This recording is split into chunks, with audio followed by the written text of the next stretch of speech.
Welcome back. अब हम शामिल करेंगे ख़बरें मॉस्को से। मिर्ज़ा साहब, आप मॉस्को में जो जंग छिड़ी हुई है, आपको पता है यूक्रेन में जो जंग छिड़ी हुई है, तो जो रूसी फ़ौजी कंपनी है मिक्स, उसने दावा किया है कि बखूमत में जो लड़ाई बड़ी घमसान की चल रही है, दोनों फ़रीक़ैन को बड़ा नुकसान हुआ है, लेकिन जो रूसी फ़ौजी कंपनी ये दावा करती है कि इन्होंने इस शहर पे कब्ज़ा हासिल कर लिया है।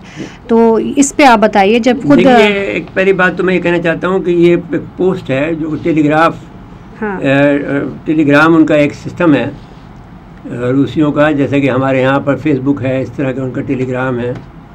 उस पर उसने ये ख़बर पोस्ट की है, जो कि वहाँ का कमांडर है यूगनी प्रोगजन, उसने ये लिखा है कि हमने 20 मई को दोपहर के वक्त में बखमूद पर उन्होंने मुकम्मल कंट्रोल हासिल कर लिया है, जो कि जंग का इस वक्त जंग का सेंटर यही है। और अगर ये बात दुरुस्त है, जो वैगनर है कंपनी, मॉस्को की रूसी फ़ौजी कंपनी, उसने दावा किया, और उसका जो सरबराह है यूगनी ब्रेगजोन, उसने टेलीग्राम पर ये पोस्ट डाल दी है, जैसे फेसबुक पर डालते हैं, इंस्टाग्राम का टेलीग्राम है, तो वो उन्होंने डाल दिए कि वो हमने इस पर कब्ज़ा कर लिया दोपहर के बाद 20 मई को दोपहर के वक्त बखूद मुकम्मल तौर पर हम कब्ज़े में ले लिया। उन्होंने मज़ीद कहा कि वैगनर के जंगजू कब्ज़े किए गए शहरों की सरकारी फ़ौज के हवाले करने से पहले ऐसे मुकम्मल तलाशी लेंगे। अब ये उन्होंने ये किया है कि ये इनको जंगजू का लफ्ज़ इस्तेमाल किया है, जैसे हम लोग फ्रीडम फाइटर कहते हैं, इसी तरह से उन्होंने ये काम किया है कि वो पहले अपने आप जो आगे जो रूसी फ़ौज को आगे जाने से पहले, ताकि वो उनके नुकसान कम हों, तो उन्होंने एक किस्म की वॉलंटियर किस्म की फ़ौज, या उनकी समझ लीजिए कि जैसे हमारी रेंजर्स होती है, उसको आगे बढ़ाया है। उसका जो कमांडर है ये यूगनी प्रेगोजन जो है, वो वैगनर ग्रुप है, वो उसने जो कि आगे बढ़कर आगे जैसे हरवल दस्ता जिसे कहते हैं आप पहले ज़माने का, वो जाके सफाइयाँ करता है और फिर उसके बाद में फ़ौज आती है। तो इस तरह से उसने जाकर पहले उस पर बरमुख पर कब्ज़ा किया। और अगर ये बात दुरुस्त है जो कि आलमी मीडिया कह रहा है, तो ये रूस को, अगर से यहाँ पर वो कहते हैं कि बड़ी भारी जंग हुई है, इसमें बंदूकों से जानी मानी बहुत नुकसान हुआ है, लेकिन अगर ये बात दुरुस्त है तो फिर ये रूस की इस पहली बड़ी फतह है यूक्रेन के अंदर। और यूक्रेन की जंग जो है वो बज़ाहिर, और ये उस वक्त ख़बर आई है जिस वक्त जो है रूसी जो यूक्रेनी सदर हैं व्लादिमीर ज़ेलेंस्की जापान के में G7 के सरबराही इजलास में शरीक थे। अब उसमें ये भी फ़ायदा उनको हो सकता है कि वो फौरी तौर पर उनसे कहें कि भाई हमारी मदद करो, हमें कुछ ना कुछ और असला दो।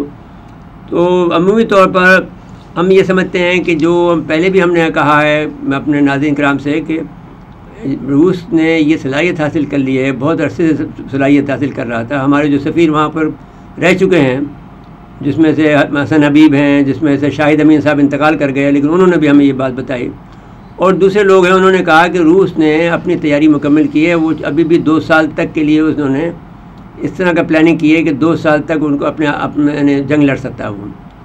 तो अब उस वजह से ये देखना होगा कि ये जंग 2 साल तक अमेरिका इसको का मुतामिल हो सकता है या नहीं हो सकता। ये एक बड़ी ख़बर है अगर आप देखें तो। अगर वो 2 साल तक वहाँ रह सकता है तो वो इसलिए देखते हैं कि वो इतना स्लो जा रहा है, अगर वो चाहे तो जो बड़ी बमबारी करके मुल्क को तबाह कर दे, लेकिन वो आदमी कम से कम नुकसान पहुंचाता है, और नुकसान पहुंचाने के बाद में अपना कब्ज़ा कर लेता है। ऐसा कर रहा है जैसे कि वो खेल रहा हो। जो उनका जो वज़ीर ख़ारजा उसने ये कहा था कि अमेरिका को, किसी ने कहा कि अमेरिका में कि मुझे रात को नींद नहीं आती, उसने कहा आपको नींद आ जाएगी अगर आप ये समझ लें कि हम अमेरिका हैं और आप शाम हैं जी, आप इराक़, आप इराक़ हैं, तो आपको समझ में आ जाएगी कि अमेरिका इराक़ में क्या कर चुका है, शाम में क्या कर चुका है, अफ़गानिस्तान में क्या कर चुका है, वियतनाम में क्या कर चुका है। आपको सुकून की नींद आ जाएगी जब आपको पता चल जाएगा कि हम अमेरिका बन गए हैं। तो फिर आपको बहुत, जैसे लोग बहुत से सोते हैं ऐसे आप भी सो जाएंगे। अगर आप ये तस्लीम नहीं करेंगे कि हम अमेरिका हैं, तो फिर आपकी नींद में खलल पड़ेगा। तो अब उन्होंने कहा कि आप हमारी ताकत को माने, हम एक ताकत हैं, और आपने हमारे पड़ोस में आकर एग्जैक्टली हमारे जो प्ले ग्राउंड था उसमें आकर आपने हम पर हमला करने की कोशिश की है। आपने ये कोशिश की है कि यूक्रेन पे कब्ज़ा करके आप हमें यानी 2 मिनट के अंदर हमारे मॉस्को को तबाह करना चाहते हैं, क्योंकि फासला बहुत ज़्यादा नहीं है। यूक्रेन पर अगर नेटो की फोर्सें आगे बैठ गई तो बहुत बड़ी ख़राबी हो जाएगी, रूस के लिए ख़तरा बहुत बढ़ जाएगा। तो इसलिए वो अपनी बका की जंग लड़ रहा है, ये लोग आलमी बालादस्ती की जंग लड़ रहे हैं। तो this is lot of difference. बहुत शुक्रिया मिर्ज़ा साहब आपका। हमारे स्टूडियो से अब फ़िलहाल यही इस वक्त इजाज़त लेंगे, फिर अगले एपिसोड में आपके साथ नए टॉपिक के साथ आएंगे। इस वक्त के लिए हमें इजाज़त दीजिए। अल्लाह हाफ़िज़।